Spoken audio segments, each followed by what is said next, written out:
Sabi niyo walang bisa, ISIS kay walang saysay. Pilipinas daw ang may sariling hukom at batas na tunay. Ngunit bakit ngayon tahimik ang palasyo, habang si Duterte dinala ng palihim sa ibang hukbo? Ang bayan nagtatanong, saan ang inyong paninindigan? Kung walang jurisdiksyon, ba't kayo'y nakikialam? Wala kayong karapatan kung sabi nyo'y walang bisa. Bakit kayo'y nakikikooperasyon sa kanilang hustisya? Kung tunay ang dangal ng ating bansa, ba't ibinigay siya sa banyagang kamay na walang sala? Ang aming mahal na dating Pangulo, inilaban niya ang bayan sa paraang totoo. Kung may pagkukulang, dito siya dapat harapin, hindi sa mga korte ng dayuhang may ibang hangarin.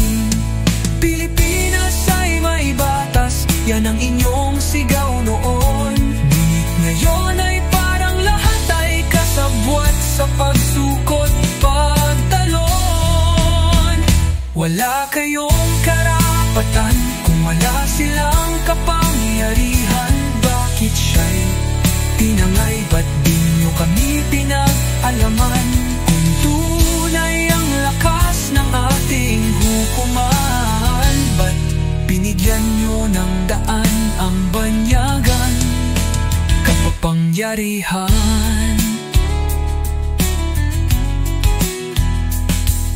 Hindi ito pagtatanggol sa kasalanan, ito'y paninindigan sa ating kasarinlan. Kung kayo ang humarap sa dayuhang utos, kayo rin ang dapat managot sa taong bayan. Buong lakas at lubos, wala kayong karapatan kung tunay ang sinasabi nyo na walang kapangyarihan ang hukom sa labas ng ating mundo. Ngunit bakit siya dinalay? Ba't kayo'y tahimik na lang? Sa dulo, kami ang maghuhusga kung sino ang may kasalanan. Ngayon ang tanong, hindi ko may sala si Digong.